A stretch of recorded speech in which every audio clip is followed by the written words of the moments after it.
Selamat sore pemirsa, bertemu lagi dengan kami presenter Tamsis TV, Dr. Edwin Garniza. Hari ini kita akan mengulik beberapa dan beberapa pertanyaan kepada Dekan Fakultas FISIP Taman Suara Palembang. Selamat sore Bu Dekan, apa kabar Bu? Selamat sore Pak Edi. Sehat, Bu? Alhamdulillah sehat walafiat. Pak Edi gimana, sehat? Sehat, Alhamdulillah. Izinnya Bu, hari ini Ya, mungkin kami akan bertanya beberapa hal mengenai fakultas kita dan prodi apa, kemudian bagaimana alumni kita, kemudian juga sistem pendidikan sekarang, dan bagaimana sih tantangan ke depan yang akan dihadapi oleh prodi kita mengenai pendidikan di daerah Badar ini. Yang pertama Bu, saya ingin bertanya nih Bu, di fakultas FISIP ini ada prodi ilmu pemerintahan. Ya. Yang saya tahu seperti itu Bu. Ya. Nah, bisa ada Ibu jelaskan seperti apa sih prodi pemerintahan ini dan apa sih peluang kerja setelah lulus dari prodi ini?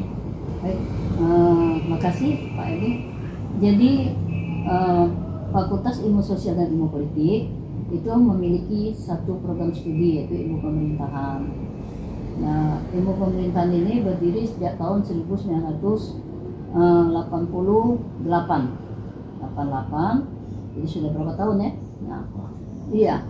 Dan tujuan daripada prodi ini adalah ingin menciptakan sarjana-sarjana yang memahami tentang tata kelola pemerintahan dan pemerintahan, baik pemerintahan kota maupun pemerintahan desa. Jadi lebih ke arah kepemerintahan lah. Tapi di samping itu kita tidak hanya dalam hal pemerintahan. Nah, alumni kita sekarang sudah banyak, kalau tidak salah alumni kita itu sudah 700 orang. Ya, 700 orang, di mana alumni ini sudah tersebar ke beberapa bermacam-macam pekerjaan. Bidang. Jadi ya ada yang di dalam, ada yang di pemerintahan baik kota maupun provinsi, ada yang jadi lurah, iya, jadi camat, kepala dinas, malah ada yang jadi anggota dewan.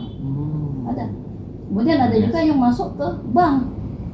Walaupun pemerintahan? Iya, walaupun pemerintahan. Bank ada yang nyimpang sedikit mungkin jadi guru.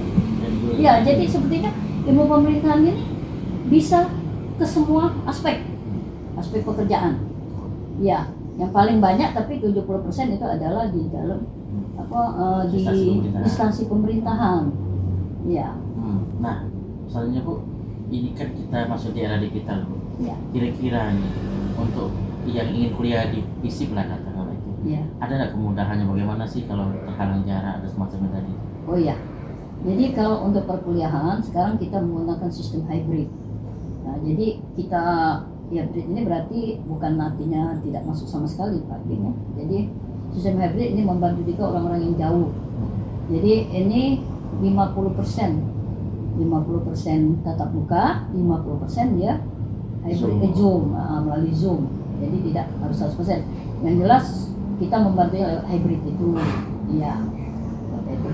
Oke, nah ini mungkin ini terakhir nih Bu. Kalau untuk akses beasiswa kira-kira ada nggak Bu untuk yang bagi tidak mampu untuk prestasi? Oh banyak Pak Ebing di sini, banyak sekali. Jadi yang pertama itu beasiswa KIP. KIP itu Kartu Indonesia Pintar ya. Nah ini diberikan kepada mahasiswa, calon mahasiswa yang tamatnya 2 tahun ke belakang. Ya, jadi KIP ini diberikan kepada mereka yang tidak mampu dan bukan PNS, tapi dengan garis bawah bukan PNS. Bagi mereka yang tidak mampu diberikan KIP ini sampai selesai. Jadi kecuali diberikan SPP, diberikan juga ada uang uang tabungan. Ya, tabungan atau biaya hidup. Nah, itu yang pertama. Yang kedua, kita juga ada UKT. UKT ini diberikan untuk mahasiswa yang berprestasi, tapi ini datangnya tidak terus menerus, tapi hanya 1 kali atau 2 kali boleh. Kalau dia berprestasi diberi terus. Nah, untuk mahasiswa baru, apalagi yang dari alumni sendiri ya, kalau dari alumni taman siswa itu dapat potongan, banyak potongan-potongannya, bebas uang muka, kemudian uang pendaftaran, maksudnya uang pendaftaran, kemudian dipotong 50%, itu untuk tahun pertama tapi ya. Nah, itu untuk alumni, untuk dari SMA Taman Siswa. Ya, tapi kalau untuk yang umum ya banyak ada lagi beasiswa lain ya. Tinggal kita nanti mencari istilahnya, menyesuaikan dengan keadaan. Itu. Terima kasih Ibu Ya. informasinya. Oke, itulah wawancara kita dengan Ibu Dekan Fisik Ibu Mas Ayu Adia SOS MSI. Mari teman-teman kita kuliah di Taman Siswa agar di sini banyak potongan SPP, potongan pendaftaran, dan juga ada beasiswa prestasi, beasiswa miskin, tidak mampu. Mari berkuliah di Taman Siswa Palembang. Khususnya di FISIP.